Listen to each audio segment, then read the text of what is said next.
I'm Anastasia. Stop. Hi, I'm Anastasia, and this is Paulo. Welcome back to the channel. Today we are going to do an interracial couples tag in which we answer questions that interracial couples commonly get asked. First question, what is your ethnicity and where are you from? I'm originally from the Philippines. I was born there, and then I immigrated here to the United States when I was 6, and I grew up in the South. And so what they call people from Philippines are Filipino.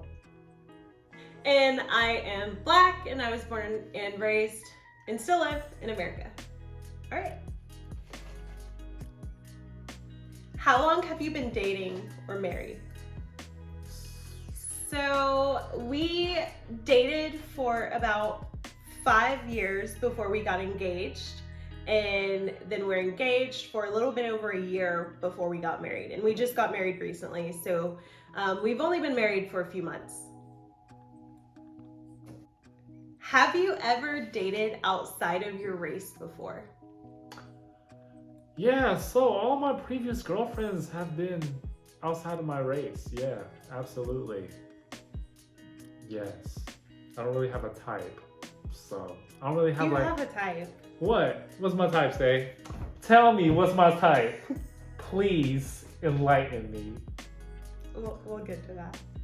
For me, yes, I have dated outside of my race. Next question. Do you like the same music and things? I'd say yes, for the most part. We generally like the same music. Paulo loves old school R&B. I would say I have a more eclectic taste when it comes to music because I listen to all different genres. Do people stare at you when you go out in public together? Yes. And it's annoying. Stop it. Get some help. I'll catch a few people staring at us when we're out. And I don't know what their intentions are or their thoughts are when they stare at us. But I don't know, it's just irritating to me. Sometimes they do come up to us and tell us that we're like a good looking couple or cute or whatever. Sometimes they'll even say, oh, I love seeing, interracial couples together. That's always, kind of nice to hear. Other than, who would you say stares at us the most? Like, is there, like you said, Black men stare a lot? Yeah, Do you know Black why? men, Black women. I don't know why they stare. I don't know. Maybe it's because they probably think like you're out of my league, or was she dating an Asian guy? I don't know. I don't know what's behind those eyes. I don't know what's their intent. I honestly don't really care. I just don't want people looking at me or staring at me. It's kind of rude. It's impolite. When we went to the Philippines about a year ago, and Paulo did notice that we got a lot of stares there. The Philippines. Yeah, they were staring. A lot of Filipinos were staring at us. I don't know why. I don't know the reasoning why, but usually Filipinos are extremely welcoming. Like, we're a third world country. A lot of people don't have a lot, but when we do have guests over or whatever, we're usually very welcoming. But when we went to the Philippines, especially an instance where we were just out, we were visiting my aunt when we were in the big city. We were out in a mall and we were like enjoying some boba, and I would look around and I just see like groups of people passing by, like staring at us, just staring. And it's like with irritated looks. And then that to me was really disappointing. I know that Filipino people are better capable and more welcoming to that, and it was just really irritating seeing it coming from like countrymen. On my dad's side of the family, half of my aunts and uncles are half Filipino, and they said that they received, stares as well that were probably not as nice, and even with them being half. So, Yeah. Okay, next question. Wouldn't it be easier to date within your own race? I wouldn't say it would be easier to date within your own race, because that in itself comes with the same, like, different types of baggage. It just kind of keeps you in a closed loop and doesn't really give you a broader perspective of different cultures, because there's so many different people out there. And to me, like, finding my partner in life is not necessarily about somebody that's within my own race, but somebody who loves and treats me unconditionally and accepts me for who I am as a person with all my flaws. 'Cause, you know, not nobody's perfect. So with you limiting yourself within to that one race, it kind of just limits your pool of available candidates for you to be a partner with. And on top of that, there's so many beautiful cultures out there to experience that, you know, you're kind of limiting yourself to a small group. It wouldn't necessarily be easier to date within my own race, because you can be the same race, the same culture, and still not grow up the same way. Again, we come from different households, so a lot of the things that we either disagree on or feel like are different is just specifically from the way that we were raised, not because we're different colors. Like, so do you only date Black girls, and do I only date Asian men? So I do have a history of dating, like, a lot of my ex-girlfriends have been Black. Yeah. You have a type. Okay, whatever. I guess it's a type. But yeah, no, yeah, I've definitely dated a lot of Black women, but I've dated a lot of other races too. So, but I do have to say the Black women outnumber the other races that I've dated. You have a type. He has a type. Oh, okay. He has a type, guys. And for me, no, I don't only date Asian men. Actually, Paulo is the first Asian man that I've dated or have been attracted to at all. As growing up, I wasn't, you know, surrounded by a lot of Asian men. Next question. How does your family feel about your partner's race or ethnicity? All right. So, so when I first started dating, you know, and I first brought my first Black girl home, like, it came off kind of bad. Like, it went pretty bad, I guess. But over time, it's gotten better. They've grown to accept that, I'm going to marry a Black woman. And when Anastasia came around, it really wasn't that big of an issue. We were like, what, 22, 21 when we met. I brought him home around then. Yeah. I was grown, make my own decisions, and they were just going to have to live with that. I don't care. I love my wife. I'll say that Paulo's family has been very polite every time I've been over. Even his family in the Philippines, his dad's side of the family, super, super welcoming and very inviting and nice to me. So I haven't had too much trouble with that.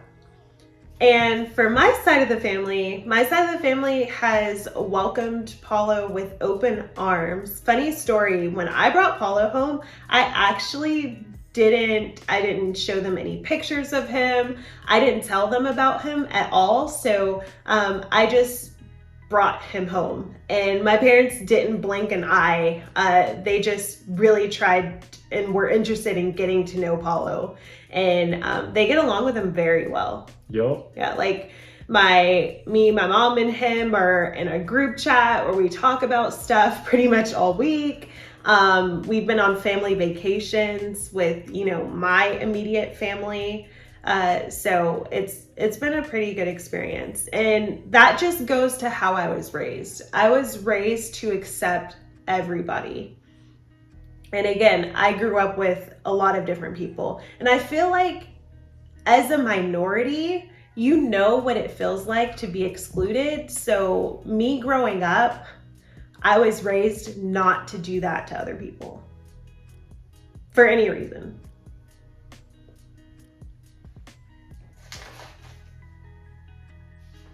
Next question.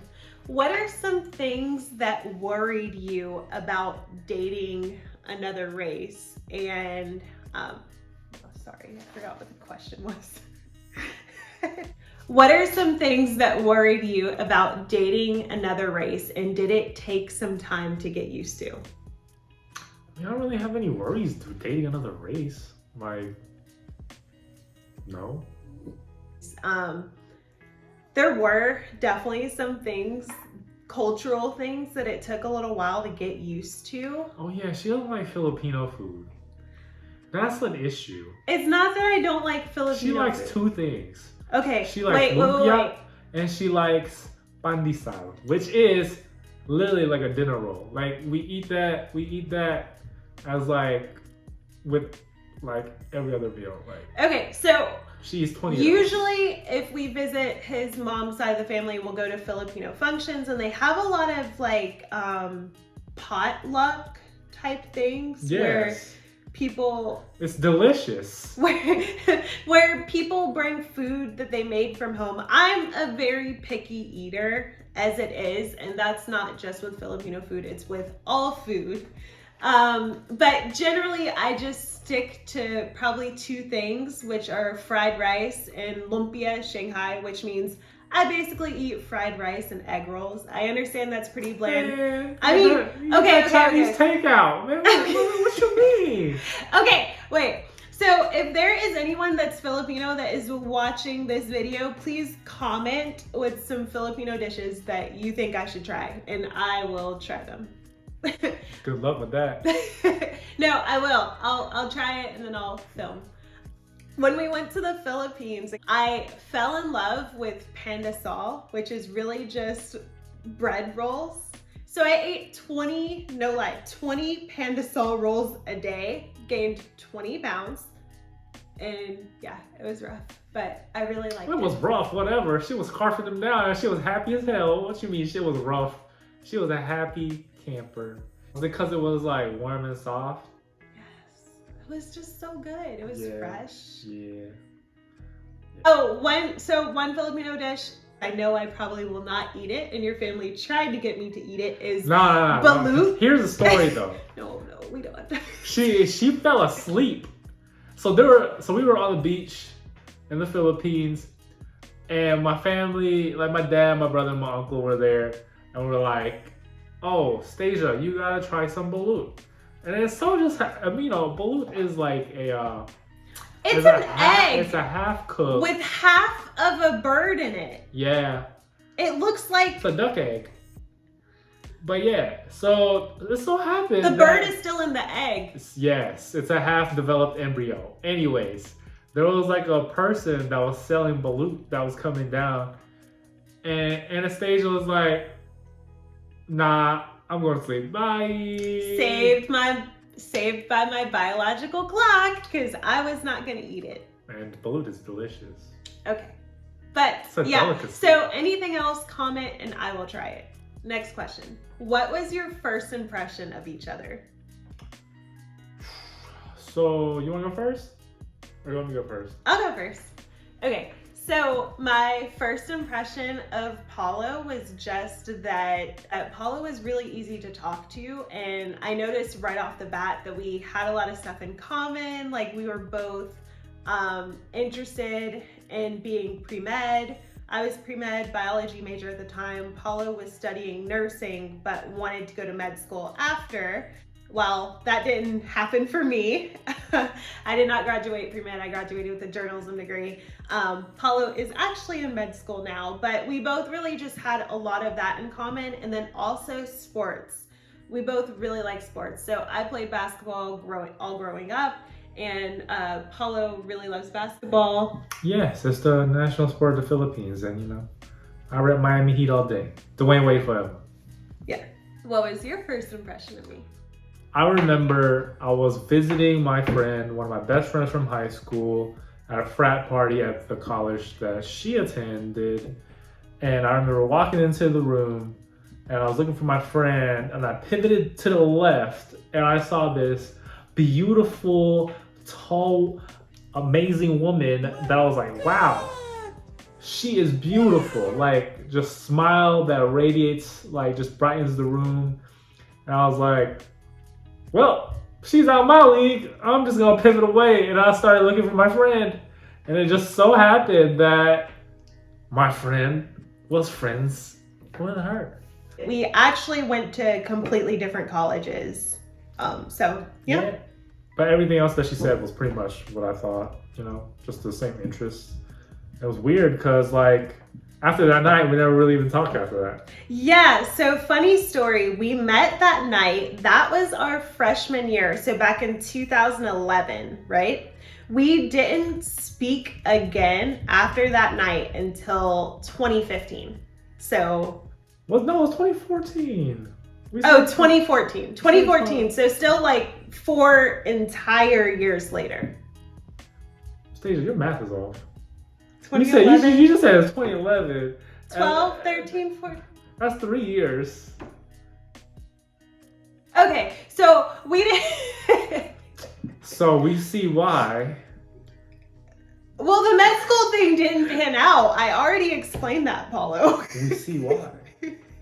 I'm just kidding. It was a few whole years later. We did not talk until that point. What is your favorite hairstyle on me? So I've told you this from like day one, that all that extension wig and all that other stuff can go away. That I love you in your natural hairstyle.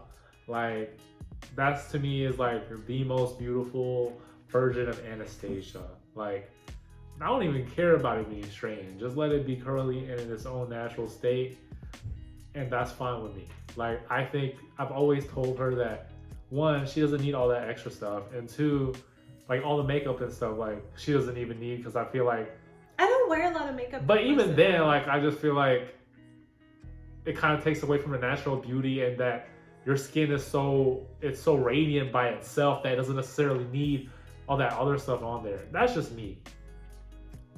And I've always, like I've always said, like, your natural hair has always been, I've always loved it.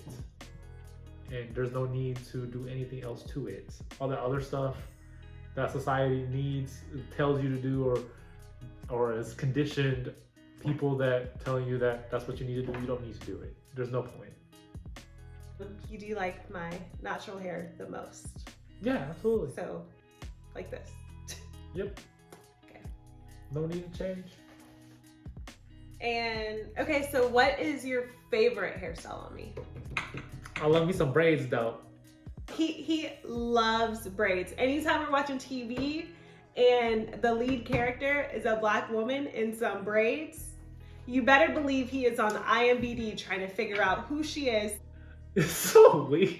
You do that. No, I don't. It's so weird. All right, next time I'm gonna catch it. All right. Oh, this is a good one. This is a good one. Who said I love you first? I did. I said I love you first. And guess how long it took her to say I love you back? We don't have to talk about that. I'll give you the answer. It's a half of a revolution around the sun, aka 6 months, where I would tell her that I love her, and she would say thanks, or okay, or sometimes she wouldn't even acknowledge the fact that I said I love you. Okay, so it 6 did. months though, half a revolution around the sun. When you put it like that, I mean, it sounds like a long time, but in 6 months retrospect, it's a long time. in retrospect, it really wasn't that long, y'all. It wasn't that long. Oh my God. It Like, was not that long. Okay, so it did take me 6 months to say I love you back, but I'm the type of person, if I'm not feeling a certain type of way, I am not gonna lie. I am not gonna say something just to make someone else feel better. So I really just wanted to make sure I believed that before I said it. So it took me 6 whole months. And at first, the first couple months I would just say thank you, and then he would get so upset. He's like, don't say thank you. So then I just didn't say anything. And he was mad about that too. I guess it's just uncommon not to say it for that long after. But yeah, I don't know why I stayed for that whole 6 months. Like, you were dedicated. You were dedicated and persistent with me, and it paid off for you because we're together. Yeah. Still going strong. Yup. This is our last question. Do you have any plans to get married or have kids, and how do you feel about having kids? So we're already married. And eventually, yes, we plan on having kids. How do we feel about that? We're raising biracial kids. I feel, again, like it will be fine because the world is diverse now. Our country is pretty diverse. That's something that is more common. However, I will say that there are certain things that we will have to go through with raising Black children together. And how do you feel, Paula? One of the biggest fears I have is like my kid not coming home one day if they decided to go out on a jog or anything normal and them not coming home. Like, I don't know what I would do if that happened to my kid. Okay, I don't know how I would react. I don't know. That to me is like one of the toughest realities, and I don't know how to deal with that. Like, I don't know how to deal with, like, I've never, like, growing up, like, I was called, like, you know, the stereotypical Asian names or whatever, but I never felt threatened by society or anything like that. Like, don't feel threatened going out for a jog, like, or I don't have to worry about what people think about if I have a hoodie on walking through an affluent neighborhood. Like, I don't know. That to me, that's the most worrying part. We have been consistent in talking about this since we started dating. Because Paulo really does not know what it feels like to be Black in America. He knows what it feels like to be Asian in America, and that is its own perspective in itself.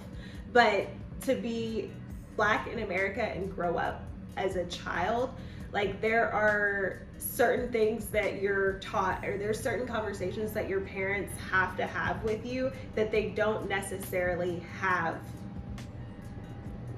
if you're in a white family or any other type of family, just because of how other people in the country perceive you.